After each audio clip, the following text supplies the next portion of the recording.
दोस्तों, कांग्रेस ने एक बार फिर अपनी ताकत और अपने तेवरों का एहसास करा दिया है कि भले ही कांग्रेस कितने भी चुनाव हार जाए, लेकिन वह लड़ाई से पीछे नहीं हटने वाली।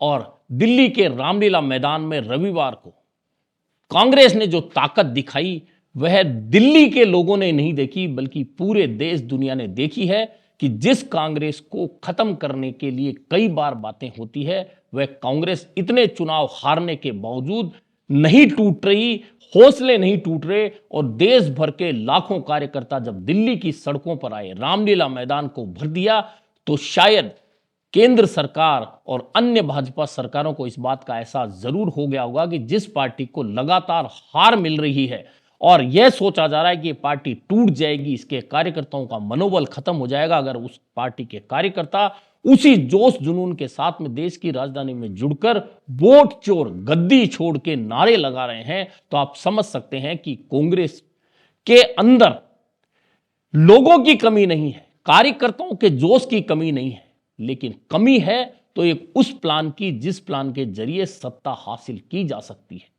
कांग्रेस लगातार गलतियों पर गलतियां कर रही है, चुनाव दर चुनाव हार रही है, 3-3 लोकसभा चुनाव के बावजूद 100 सीटें हासिल नहीं कर पा रही है। गठबंधन करने के बावजूद प्रधानमंत्री मोदी के नेतृत्व वाली सरकार को सरकार बनाने से नहीं रोक पा रही है। एनडीए मजबूत होता जा रहा है। कई तरह के प्रयास करने के बावजूद कांग्रेस सहित पूरा विपक्षी दल सत्ता में नहीं आ पा रहा, केंद्र सरकार से मोदी सरकार को नहीं हटा पा रहा। तो इसके पीछे कहीं ना कहीं कोई वे रणनीतिक गलतियां जरूर हैं, जिनकी वजह से लोग कांग्रेस के साथ में कनेक्ट नहीं हो पा रहे। एक समय था जब पूरे देश में कांग्रेस का राज हुआ करता था, ना सिर्फ केंद्र सरकार बल्कि 15 से ज्यादा राज्यों में हमेशा कांग्रेस की सरकारें होती थी। धीरे धीरे दायरा सिमटता गया। आज 2 प्रदेशों में कांग्रेस की सरकार है, एक जगह गठबंधन की सरकार है। इसके अलावा कांग्रेस सब जगह से हट चुकी है। हालांकि अगले साल जिन राज्यों में चुनाव होने हैं, उन राज्यों में केरल और आसाम में कांग्रेस की उम्मीदें बहुत ज्यादा हैं कि इन 2 राज्यों में कांग्रेस सरकार बना सकती है। लेकिन वह तो तब होगा जब चुनाव आएंगे, उसके बाद का रिजल्ट जब आएगा तब पता चलेगा कि कांग्रेस जो सोच रही है ऐसा हो सकता है।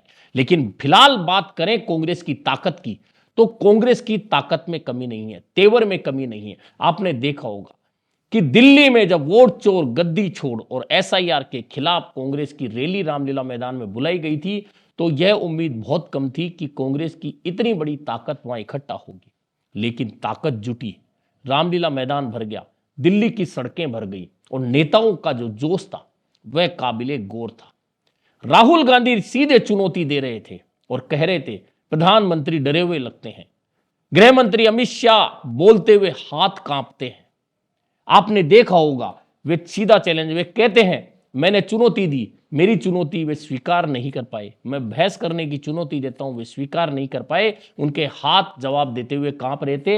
यानी कि यह तेवर राहुल गांधी के हमेशा रहते हैं, लेकिन इन तेवरों का पब्लिक रैलियों में खास असर यह होता है कि कार्यकर्ताओं में जोश आता है। प्रियंका गांधी संसद में बहुत प्रभावी रहती हैं, वे जहां भी उनकी डायलॉग डिलीवरी होती है वह सीधे कनेक्ट करती है। रामलीला मैदान में भी उन्होंने जो कहा, उन्होंने सीधे सीधे जो बात राहुल गांधी कहते थे कि कोई अफसर बचेंगे नहीं, तो इस बार यह मोर्चा प्रियंका गांधी ने संभाला और चेतावनी दे दी कि चुनाव आयोग के सदस्य, चुनाव आयुक्त बचेंगे नहीं, कहीं भी होंगे हम उन्हें खोज निकालेंगे, क्योंकि उनकी गलती है। और सबसे ज्यादा 80 साल पार कर चुके पार्टी के अध्यक्ष मल्लिकार्जुन खड़गे का जो भाषण था वह शायद कार्यकर्ताओं को सबसे ज्यादा छू कर गया होगा। खड़गे कहते हैं मेरे बेटे का ऑपरेशन हुआ, बेटा अस्पताल में, पत्नी का फोन आता है कि आप आ जाइए, मैं सोचता हूं, लेकिन उसके बाद मेरे दिलो दिमाग में आता है कि वहां बॉर्डर पर जवान लड़ता है, तो उसे हमारी चिंता होती है, उसे घर खुद की या घर की चिंता नहीं होती। लोग, कार्यकर्ता यहां लड़ाई लड़ रहे हैं, इतना बड़ा मुद्दा है, मैं कैसे छोड़कर जा सकता था। यह बात लोगों को बेहतर ढंग से कनेक्ट कर गई।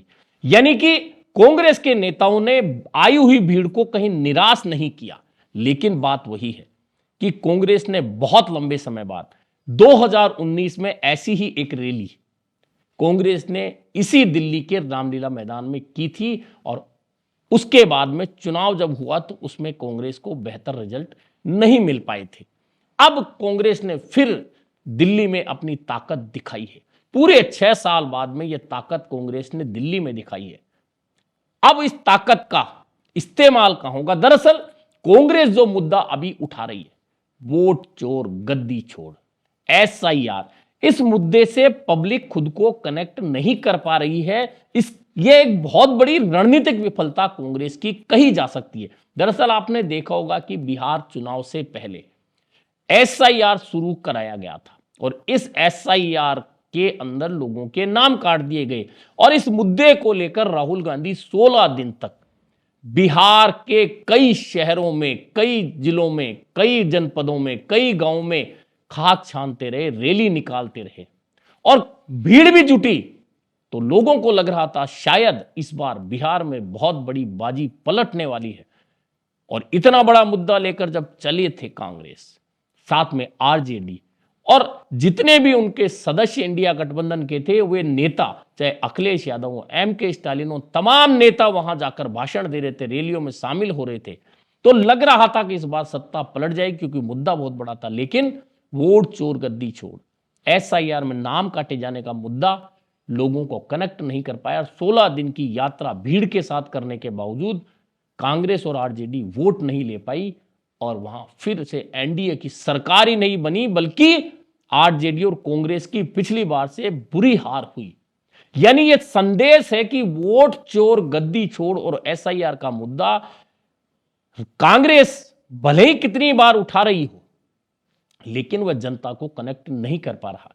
जयपुर में KC वेणुगोपाल और अजय माकन आए थे और रैली की तैयारियों के लिए, जब भी सवाल यही था कि राहुल गांधी का यह मुद्दा कनेक्ट नहीं कर पा रहा। लेकिन कांग्रेस की जिद है कि भले ही हमें कितनी लंबी लड़ाई लड़नी पड़े, लेकिन हम इस मुद्दे को नहीं छोड़ेंगे, एक ना एक दिन हमारी जीत जरूर होगी। अब चूंकि अन्य 12 राज्यों में यह SIR का काम चल रहा है, कई राज्यों में यह काम 80-90% तक पूरा हो चुका है। कांग्रेस इसके खिलाफ है, लेकिन इसके बावजूद, कांग्रेस नेताओं के तमाम बयान भाषणों के बावजूद, इन राज्यों की जनता भी कनेक्ट नहीं हो पा रही है। अब कांग्रेस या विपक्षी दल आरोप तो ये लगा रहे हैं कि उन राज्यों के उन वोटरों के नाम काटे जाने की साजिश चुनाव आयोग के जरिए भाजपा कर रही है, जहां या जिन सीटों पर या जिन जिलों पर या जिन क्षेत्रों में भाजपा को वोट नहीं मिलता, उन वोटरों के नाम काटकर भाजपा वोट चोरी करने का नया खेल खेल रही है। लेकिन बात वही है कि सिर्फ इस मुद्दे को उठाकर कांग्रेस केंद्र सरकार को घेर पाएगी, इसकी उम्मीद बहुत कम लगती है। लेकिन फिर भी कांग्रेस का उत्साही कार्यकर्ता अपने नेताओं के साथ खड़ा है। यह कांग्रेस के लिए एक अच्छी बात कही जा सकती है कि इतनी हार के बावजूद, इतने रणनीतिक भूलों के बावजूद भी अगर लोग कांग्रेस की रैली में जा रहे हैं, लाखों लोग दिल्ली में कांग्रेस नेताओं की आह्वान पर खड़े हो रहे हैं, तो कांग्रेस के लिए निश्चित तौर पर यह एक अच्छी बात है। लेकिन कहीं ना कहीं कांग्रेस की रणनीतिक भूलें हैं, कांग्रेस को उन्हें भी सुधारने की जरूरत है।